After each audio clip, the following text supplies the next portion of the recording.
Video கொண்டு வந்து phone ஒண்ணுமே எடுக்கல போன் கொண்டு வா நீ மெம்பர் பாவிக்கிற போன் இல்ல நான் பாவி நீ வீடியோ எடுத்து நீங்க போயில அப்புறம் அடிக்க போலீஸ்க்கு நீ அடிக்க போடு இல்ல நீ அடிக்க இல்ல நீ எங்கே போயில அது போற இல்ல ஐயா சரியா போன்ல வீடியோ எடுத்து நீ முட்டைல அது நாங்க வந்து செக்யூரிட்டி இன்சார்ஜ் வீடியோ எடுத்து இல்ல அடி இந்த போன வந்து இல்ல போன்ல நாங்க ஒண்ணுமே இல்ல நீ ஒண்ணு delete பண்ணேனா போயில அப்புறம் அடிக்க நான் டிஜி அடிக்கிறேன் போற இவா இந்த கூட்டல சேட்டோட சரியா இல்ல நீங்க தான் ஆட்களுக்கு அடிச்சு பெரிய பிரச்சனை நடந்தது இல்ல நாங்க விட மாட்டேன் இல்ல பண்ணி இதுல நில்லு நீ என்ன பேர் உனக்கு என்ன பேர் உனக்கு என்ன பேர் உனக்கு என்ன பேர் யாழ்ப்பாணம் போதனா மருத்துவமனையின் பாதுகாப்பு கடமையில் இருந்த உத்தியோகத்தர்களுடன் பாராளுமன்ற உறுப்பினர் ராமநாதன் அர்ஜுனா அச்சுறுத்தும் காணொலி சமூக வலைதளங்களில் வெளியாகி பரபரப்பை ஏற்படுத்தியுள்ளது.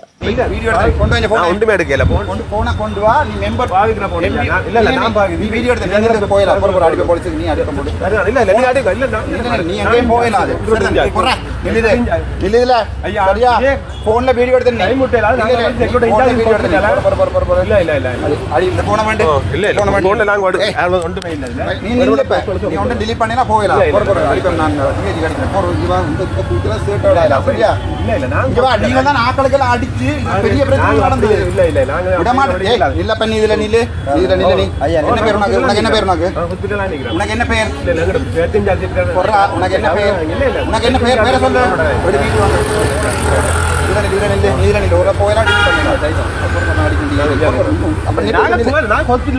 போயில அதே வீடியோ எடுத்து நில்லு இங்க வா இல்ல நில்லு நீ வீடியோ எடுத்து நில்லு உனக்கு நான் போலீஸ் அடிக்கிறேன் வீடியோ எடுங்க அவன் நீ என்ன delete பண்ணாலும் பிரச்சனை வருமா வேட்டே வர்றியே பாருங்க வேறு யாரோட வச்சு போடுவாங்க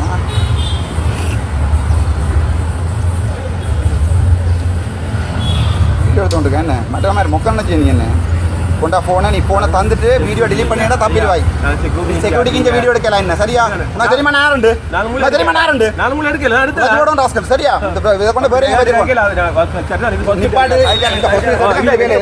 நீ போயில அவளோ நீ இதுல பொறு ஒன் பண்ணாங்க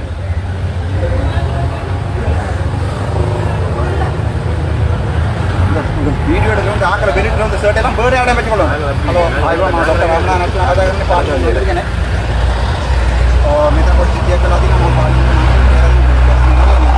हॉस्पिटल जायच्या बिल्डिंग करा मा व्हिडिओ करला इतने दर्जन करना म्हणजे मी वांगणी इकडे गांड मी जपना पोलिसिंग केला मी इकडे स्पॉट काय वांड मग पार्लमेंट मांडली का डॉक्टर रामनाथन अर्चना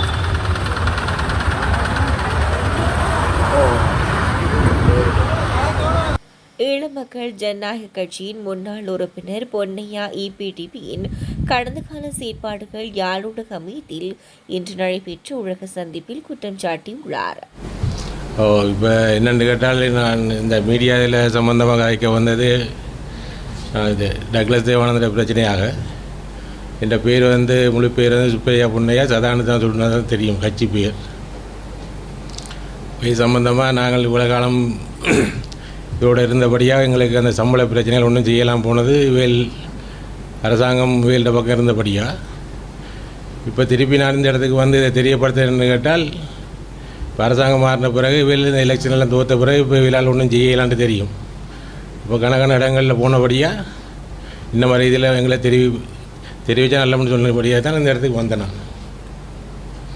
அப்போ இவையில் எங்களுக்கு ஒரு அரசாங்கத்தை எடுத்த சம்பளம் 1 கோடி ரூபாய்க்கு மேலே, முழு பேருக்கும் எடுத்த சம்பளம் 1 கோடி ரூபாய்க்கு மேலே மஹிந்திர காலத்தில்.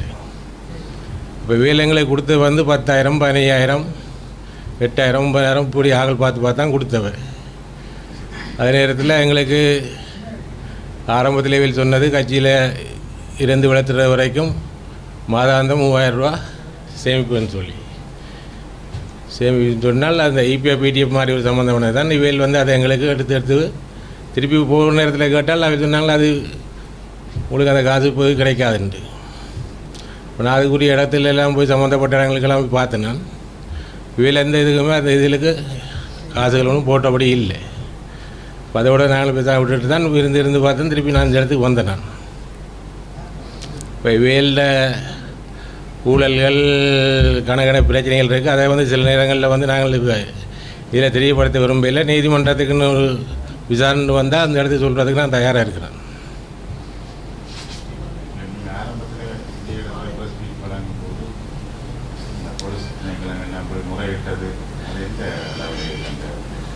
ஓ 2015 போலீஸ் ஹெட் குவார்ட்டர்ஸில் போய் தான் நான் இதெல்லாம் பதிவு செஞ்சுருக்குது. அப்போ அதை பதிவு செஞ்ச பிறகு திருப்பி யாழ்ப்பாணத்துக்கு இங்கே வர சொல்லி எங்களுக்கு வாக்குமூலம் எடுத்த வழியே அவையில் அந்த இதில் வந்து எந்த ஆக்ஷனுமே எடுக்க இல்லை. 2015 2016 மாதத்துக்கு 2 மாதத்துக்கு ஒருக்கா வந்து இங்கே வந்து வாக்குமூலம் கொடுத்து வந்து போய் கொண்டு தான் இருந்தேன். ஆனால் அவைகளுக்கு அதுக்கு டக்ளஸ் தேவானந்துக்குரிய எந்த இதுவுமே எடுக்க இல்லை. திருப்பி இப்போ ஒரு 3 மாதத்துக்கு முதல்லையும் போனான். போன பிறகு அவையில் யாழ்ப்பாணத்தில் போய் பார்க்க சொல்லி இபிஎஃப் பிடிஎஃப் சம்மந்தமாக பார்க்க சொன்னால் இங்கேயும் இல்லை, கொழும்புலேயும் இல்லை, இவையில் அதுக்குரிய காசு வயல் போட்டும் இல்லை. இன்றைக்கு 100கணக்கான பொடிகள் இன்றைக்கு ரோட்டு வழியை தான் தெரியுதும் வேலோட இருந்த ஆக்கள். இந்த வேலையும் இல்லை, வெட்டியும் இல்லாமல் அதில் அதே மாதிரி தான் நானும் ஒரு ஆள் தான். நாங்கள் ஆரம்ப காலத்திலேருந்து நாங்கள் 18-19 வருஷம் இருந்தால் 90ஆம் ஆண்டு தீவிபதி பிடிக்கிற காலத்திலேருந்து யாழ்ப்பாணத்தை சிறிது வரைக்கும் இருந்தேன் நான். இப்போ இந்த சம்மந்தமாக சம்பளம் கேட்ட பிரச்சனைகளில் 2 ஆக்களையும் இல்லாமல் ஆக்கின ஆக்கள் தான் இந்த டக்ளஸ். அப்போ இந்த முறையாச்சு இந்த இதுகள் வெளியில் இது தெரியப்படுத்துகிறபடியால் ஏதாச்சும் ஒரு நல்ல ஒன்று கிடைக்கும்னு நான் நினைக்கிறேன்.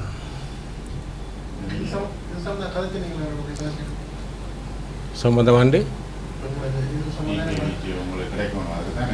ஆமாம் அதெல்லாம் போய் நான் அறிஞ்சு பார்த்தேன்னா வேலை அந்த இதுமாக போட்டதாக இல்லை. கொழும்புலையும் பார்த்தேன், யாழ்ப்பாணத்துலையும் பார்த்தேன். யாழ்ப்பாணத்தில் வந்து பார்த்த இடத்துல அவை சொல்லினா அவர் ஐயாவுக்கு எதிர்ப்பாக நீங்கள் அப்படி அதை செய்ய போகிறீங்கன்ட்டு. அப்போ இதுவும் அவையில் ஆக்கள் தான். மனித உரிமையான குழுவுக்கு போனால் போய் அறிக்கையும் கொடுத்து இந்த மாதிரிக்குள்ளே எல்லாம் சரின்னு சொல்லி லெட்டரையும் கொடுத்தேன் நான். அப்போ அங்கே சைன் பண்ணி இருக்குது கொப்பியில். அவையிலும் அந்த இதை வந்து அந்த கடிதத்தை கொண்டு வந்து இவர்கிட்ட கொடுத்து போட்டாங்க டக்ளஸ்ட்டு. அங்கே கொழும்பு ஹெட் ஆஃபீஸ்லேருந்து கேட்டவுடனே சொன்னாலும் அப்படி ஆளை எங்களுக்கு தெரியாதுண்டு. ஏன்னா அவருக்கும் வந்து வேல் தானே வீடு எடுத்து கொடுத்து சாப்பாடு கொடுத்து வச்சுருந்தது. இப்போ அந்த இதில் வந்து அவரோட பக்கம் தான் அவரும் வேலை செஞ்சது. சரியான இதுக்கு அவர் வேலை செய்யலை.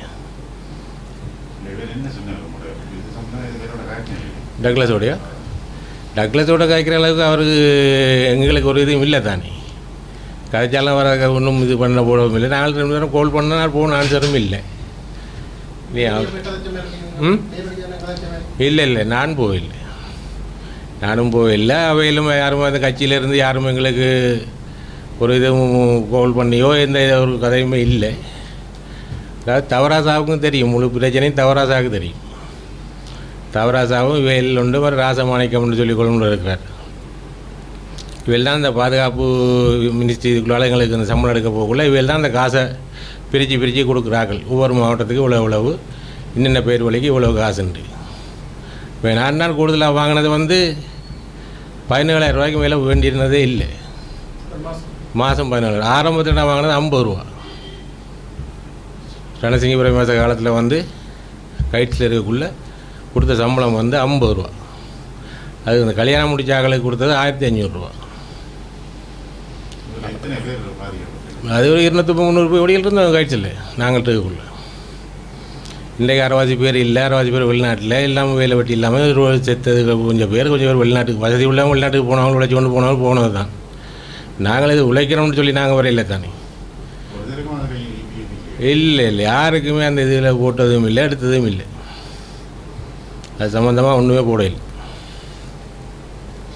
மற்றது வந்து இவர்கள் இப்போ என்னென்று கேட்டால் ஒரு ஆளுக்கு வந்து நாங்கள் சம்பளம் கொடுக்கப்பட்டது இராணுவ சம்பளம் வாய்ந்த காலத்துலலாம் 65,000 70,000 அந்த ஒவ்வொரு பதவிகளை பொறுத்து. சோல்ஜருக்கு எவ்வளவு, அதிகாரிக்கு எவ்வளவு, அந்த இதுகள்லாம் அந்த இது பார்க்க போனால் எங்களுக்கெல்லாம் அந்த கேப்டனுடைய சம்பளம் தான் எங்களுக்கு வெயில் அடுபட்டுருக்கு. வெளிநாட்டில் இருக்கிறவங்களுக்கு கூட இங்கே சம்பளம் அடுபட்டுருக்கு. எல்லாம் வெயில் எடுத்தது தான். ஆனால் இன்றைக்கு வெயிலில் காசுகள் நான் அன்றைக்கே இங்கே இருக்கும்னு சொல்லி இல்லை, வெளிநாடு வெளியே தான் இருக்கும். இந்தியாவில் வச்சுருக்க மாட்டேன்.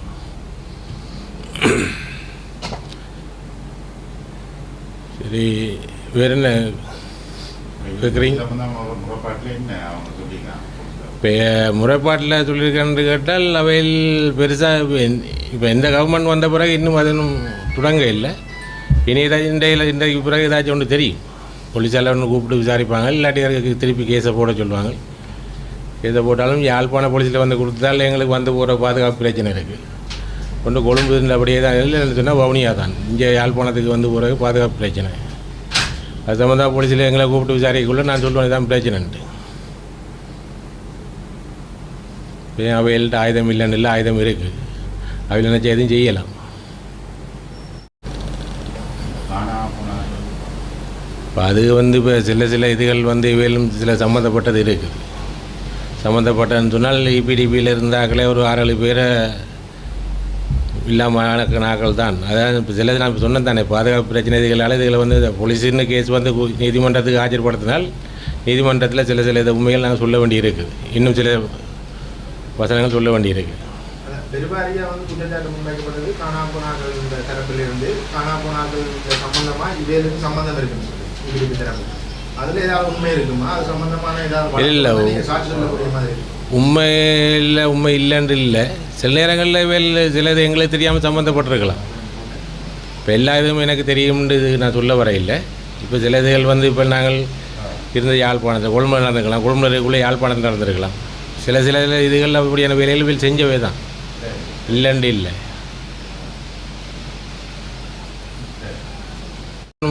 தொடங்க இல்லை. இனி இன்றைக்கு பிறகு ஏதாச்சும் ஒன்று தெரியும். போலீஸால் ஒன்று கூப்பிட்டு விசாரிப்பாங்க, இல்லாட்டி அதுக்கு திருப்பி கேஸை போட சொல்லுவாங்க. கேஸை போட்டாலும் யாழ்ப்பாண போலீஸில் வந்து கொடுத்தாலும் எங்களுக்கு வந்து போகிற பாதுகாப்பு பிரச்சனை இருக்குது. கொண்டு கொழும்பு அப்படியே தான் இல்லைன்னு சொன்னால் வவுனியாக தான். இங்கே யாழ்ப்பாணத்துக்கு வந்து போகிற பாதுகாப்பு பிரச்சனை. அது சம்மந்தமாக போலீஸில் எங்களை கூப்பிட்டு விசாரிக்கக்குள்ள நான் சொல்லுவேன் இதுதான் பிரச்சனைன்ட்டு. அவைகள்ட்ட ஆயுதம் இல்லைன்னு இல்லை, ஆயுதம் இருக்குது. அவையில் நினச்சா எதுவும் செய்யலாம்.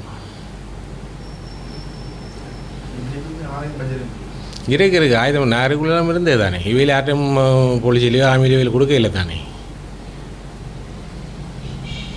அவையில் இங்கே இல்லை, யாரும் காசை கொடுத்து எதையும் செய்கிறன்றாலும் செஞ்சுட்டு போவாங்க தானே. 10 லட்ச ரூபா காசை கொடுத்து இவரை கொள்ளுங்கன்னு சொன்னால் கொண்டு போட்டு போவாங்களா. அது அப்படி ஒரு காலம் தான் இப்போ இருக்குது. ரெண்டாவது வந்து இப்போ அவர் யோசிப்பார், இதை பார்த்த உடனே அடைய இவ்வளோ பேரை கொண்டு போய் இவனை கொள்ளாமல் விட்டுட வேண்டும், இவனால தான் பெரிய கரைச்சன். காசை கொடுத்து யாரும் செய்வாங்க. இப்போ இருக்கிறதுக்கு என்னென்னலாம் நடக்குது. ஒரு 10 லட்ச ரூபா காசை கொடுத்து இவருக்கு ஏதாச்சும் ஒன்று செய்யுங்கன்னு சொன்னாலே ஒரு இப்போ இருக்கிற அது மற்றாவே இந்த இது இருக்குது தானே, ரூல் ஐஸ் இதுன்னு சொல்லி அதுகளை கொடுத்தா கூட வச்சு போடுங்களை கொண்டு போடலாம் தானே இத்தனை வருஷத்துக்கு. இந்த அரசாங்கம் வந்த பிறகு நான் 2 தரம் போனாலும் அவையில் வந்து இந்த 96, 97, 95 அதுகளில் நான் கொடுத்த இதுகள் இருக்குது தானே. அப்போ 2007 கடைசியில் தான் நான் விளத்துறேன். நான் அப்போ சம்மந்தமாக போலீஸுக்கு எல்லாம் தெரிஞ்சாலும் என்ன கேட்டால் மேலிடத்தை ஓடுறது தானே அவையில் செய்யணும். அப்போ போலீஸால் ஒன்றும் செய்ய இயலாது. அப்போ பாதுகாப்பு அமைச்சரோ ஜனாதிபதியோ பிரதமரோ சொன்னால் தானே அந்த வேலை நடக்கும். அவையில் வந்து அப்போ இருந்தார் பூஜித்தன்னு சொல்லி அவர் தான் அந்த டைமில் இருந்தால். அவரும் வந்து நான் 2-3 தரம் பார்க்க போனதில் பார்க்க கிடைக்கல. அவருக்கு அடுத்தவரை தான் பார்த்தேன் ஐஜி. இப்போ அவையில் சொன்னது யாழ்ப்பாண போலீஸுக்கு போகணும். இங்கே வந்தால் சொன்னாங்க திருப்பி நீங்கள் அது சம்மந்தமாக கேஸை போடுங்க, திருப்பி உங்களுக்கு அழைப்புதல் வரக்குள்ளே வர சொல்லி. திருப்பி 2வது முறையாக வந்துச்சு 2016 எனக்கு லெட்டர் வந்துச்சு. அது சம்மந்தமாக இப்போதைக்கு ஒன்றும் செய்யலான்ட்டு லெட்டர் என்கிட்ட இருக்குது.